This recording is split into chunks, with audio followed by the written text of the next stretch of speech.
సున్నా వంటి మీ జీవితమును మన్నాతో నింపే మధుర కీర్తన, రోజుకో కీర్తన, చింతలను పోగొట్టే దీవెన. డిసెంబర్ 28.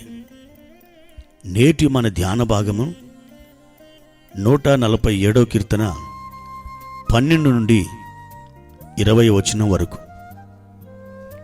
యెరూషలేమా, యెహోవాను కొనియాడుము, సియోను, నీ దేవుని కొనియాడుము. ఆయన నీ గుమ్మముల గడియలు బలపరిచి ఉన్నాడు.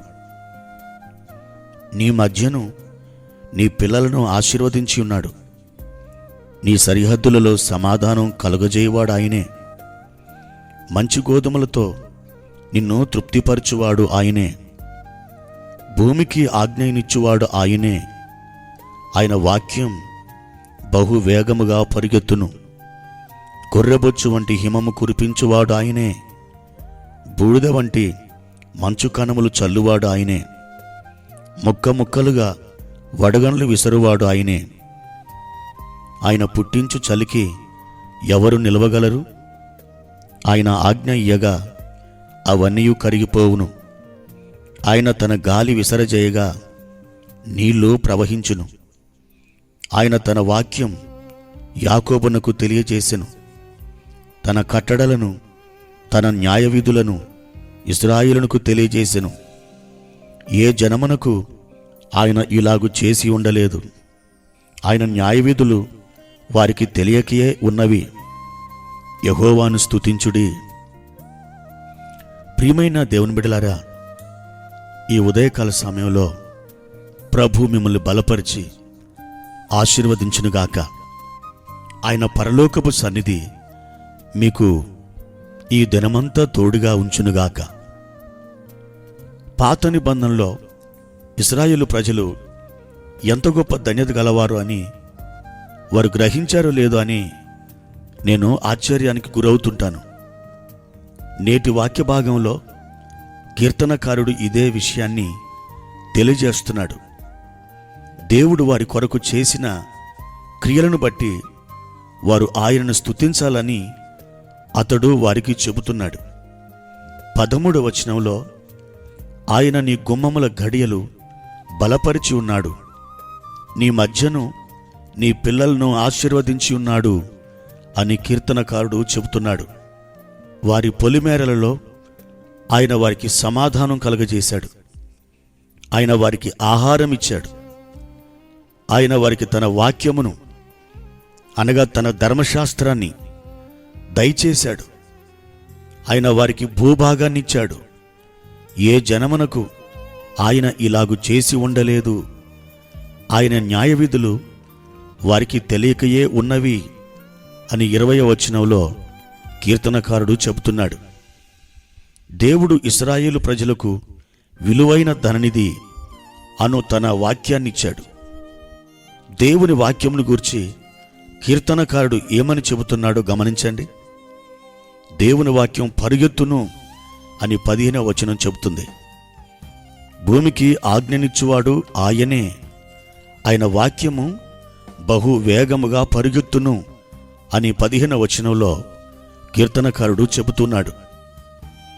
దేవుడు మాట సెలవిచ్చినప్పుడు అది చాలా వడిగా పరిగెత్తి ఆయన ఉద్దేశాన్ని పూర్తి చేస్తుంది. దేవుడు తన వాక్కు చేత ఈ విశ్వాన్ని నడిపిస్తున్నాడు. ఆయన ఆజ్ఞ ఇయ్యగా అవి సంభవిస్తాయి. అవి వాటి కక్షలలో నడిపించబడతాయి.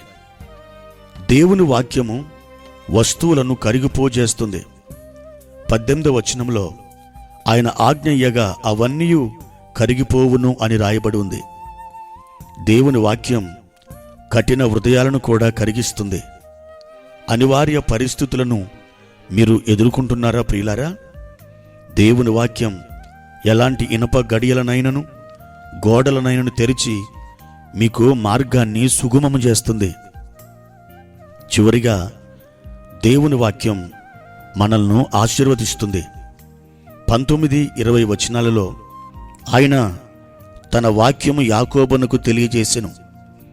తన కట్టడలను, తన న్యాయ విధులను ఇశ్రాయేలునకు తెలియజేసెను. ఏ జనమునకు ఆయన ఇలాగు చేసి ఉండలేదు. ఆయన న్యాయ విధులు వారికి తెలియకయే ఉన్నవి. యెహోవాను స్తుతించుడి. దేవుని వాక్యమును చదవండి. అది ఎంత గొప్ప ధననిదంటే దానిని మీ జీవితంలో మదుపు చేస్తే అది మీకు ఫలములనిస్తుంది. ప్రియమైన దేవుని బిడ్డలారా, దేవుని వాక్యం పరిగెడుతూ ఆయన చిత్తాన్ని నెరవేరుస్తుంది. అది కరిగిస్తుంది. అది మార్గాన్ని తెరుస్తుంది. దాన్ని పొందిన వారందరినీ అది ఆశీర్వదిస్తుంది. మీరు ఆ వాక్యానికి లోబడండి. ఆ వాక్యం యందు మీరు విశ్వాసముంచండి. మీరు సమయం వెచ్చించి దేవుని వాక్యములోని మహదైశ్వర్యాలను అనుదినం పొందాలని దేవుడు మిమ్మలను కోరుతున్నాడు. దేవుని వాక్యమును మీ జీవితంలో మూలధనముగా స్వీకరించారా? అయితే మీరు నిజంగా ధన్యులు. ఆ వాక్యాన్ని కలిగిన నీవు ఒక వెలుగు సంబంధివి. చీకటికి దూరమైనటువంటి వాడవు. ఇదిగో ధన్యతను పొందుకున్నటువంటి ఒక ధన్యజీవివి. నా ప్రియమైన సహోదరి, సహోదరుడా, ఈ ఉదయం ఒక గొప్ప ధన్యునిగా దేవుడు నిన్ను చూస్తున్నాడు. అవును, ఈ భాగ్యం నీవు మాత్రమే కలిగి ఉన్నావు. ఆయన సన్నిధిలో, ఆయన బలిపీఠం మీద ఈరోజు నిన్ను నీవే సమర్పించుకో. ప్రార్థన. ప్రియమైన తండ్రి, మీ ఘనమైన నామానికి వందనాలు. ఈ ఉదయకాల సమయంలో మీ వాక్యము ద్వారా మమ్మలను ఏ రీతిగా ఆశీర్వదిస్తారో మాకు తేటగా తెలియజేసినందుకు వందనాలు. మీ చిత్తాన్ని మా పట్ల నెరవేర్చడానికి మీ వాక్యము ఎంతో వేగంగా పరిగెత్తుతుంది. మీ వాక్యము ఎన్నడూ నిష్ఫలముగా వెనుకకు మరలదు. అది కార్యాన్ని జరిగించుకొని వస్తుంది. ప్రభువా, మా జీవితం ఒక మహిమైశ్వర్యముగా ఉండునట్లు మీ వాక్యము ద్వారా మమ్మల్ని ఆశీర్వదించండి. మీ కృపా సన్నిధిలో మమ్మల్ని జ్ఞాపకం చేసుకొనండి. ప్రభు, ఈ ఉదయం మా ప్రియుల చేతిని పట్టుకొని మీరు నడిపించండి. అద్భుతమైన కృపచేత వారిని ఆవరించి ధైర్యపరచండి. విరిగిన వారి హృదయాన్ని అయ్యా మీరు కట్టుమని ప్రార్థిస్తున్నాం. ఘనత, మహిమ, ప్రభావములను మీకు మాత్రమే చెల్లించుకుంటూ యేసుక్రీస్తు నామమున ఈ ప్రార్థన అడిగి వేడుకుంటున్నాం తండ్రి. ఆమెన్.